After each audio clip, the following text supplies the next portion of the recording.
चिक से वो इंसान जो 16 बरस तक एक ही जूता पहनता रहा। दुनिया की तारीख में फ़कत एक मुसन्निफ ऐसा है जिसने एक ऐसी किताब लिखी कि उसके हर लफ्ज़ पर 10 पाउंड नफ़ा कमाया।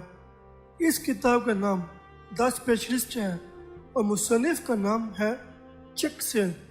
द स्पेशलिस्ट चिक सेल की पहली किताब थी।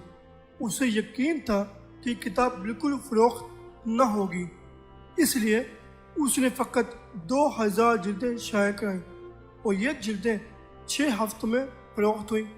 फिर अचानक किताब की शोहरत जंगल की आग की तरह सारे अमेरिका में फैल गई और ये किताब द गुड अर्थ से भी ज़्यादा तादाद में फ़रोख्त हुई।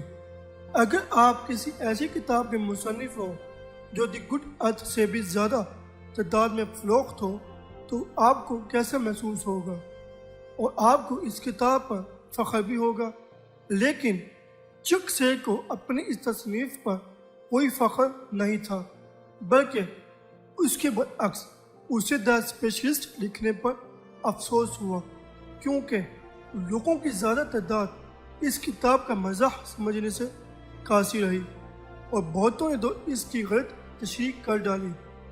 लेकिन इस किताब ने जो कामयाबी हासिल की उस पर चिक सेल को बड़ा फ़ख्र था।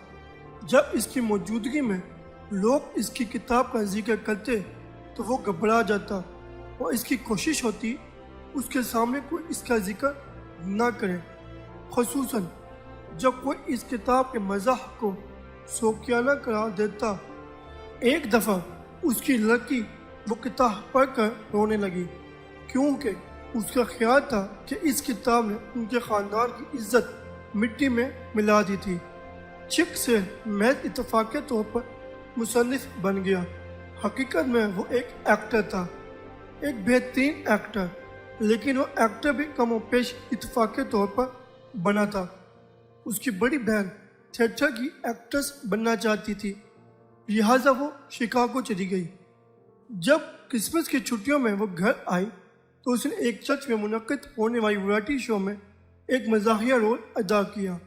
जब वो किरदार अंजाम देकर वापस आई तो चिक सेल ने उससे कहा, यह कोई बड़ी बात है, मैं किसी ड्रामाई तरबियत के बगैर ऐसा कर सकता हूँ। उसकी बहन ने उसे स्टेज पर आने की दावत दी। उसने स्टेज पर चढ़कर एक मुकामी टेलीफोन ऑपरेटर की नकलें उतारनी शुरू कर दी। हंसी के मारे लोगों की बुरी हालत हो गई और वो कुर्सियों से नीचे गिरने लगे। अगले हफ्ते अल्बाना में एक थिएटर आया। उसके पास एक मज़ाहिया एक्टर था जो मुख्तलिफ मुनाज़िर के बाद स्टेज पर आकर लोगों को हंसाता, लेकिन इत्तेफाक से वो बीमार पड़ गया। जब चिक को ये बात मालूम हुई, उस काम के लिए उसने थिएटर के मैनेजर को दरख्वास्त दे दी। मैनेजर को इस सिलसिले में उसकी सहायत पर शक था, लेकिन चिक ने बतौर नमूना उसे अपनी अदाकारी दिखाई और मैनेजर ने उसे 50 शेयरिंग फी हफ्ता पर मुलाजिम रख लिया। इस इत्तेफाक ने चिक सेल की ज़िंदगी बदल दी। थिएटर की रंगारंग रोशनियाँ, रंगीनियाँ, 500 तमाशाइयों के केके और तारियाँ, ये सब चीज़ें चिक सेल के दिल में घर कर गई। अब रेलवे वर्कशॉप वापस जाने का सवाल ही पैदा नहीं होता था। उसने अपना पुराना सूटकेस संभाला और किसी पुराने थिएटर में मुलाजमत के लिए चला गया। वहाँ उसने एक सस्ते बोर्डिंग हाउस में रिहाइश अख्तियार कर ली और अपनी अदाकारी की मशक करने लगा। उसने सोचा कि मूछें लगाने से वो कदरे बूढ़ा दिखाई देने लगेगा, लेकिन उसे मालूम ना था कि मूछें कहाँ फ़रोख्त होती हैं।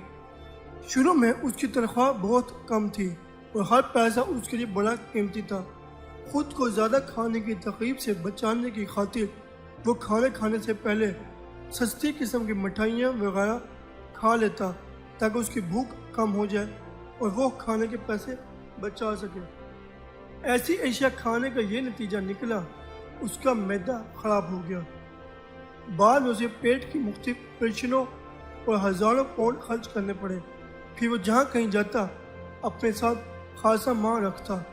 होटल के खाने से उसे नफरत हो गई।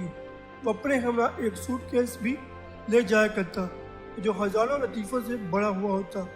اس کے پاس لطیفوں کا ایک وسیع ذخیرہ تھا، لیکن ذاتی قسم کی گفتگو کے دوران میں اسے کبھی کوئی لطیفہ یا مزاحیہ بات نہ سناتا۔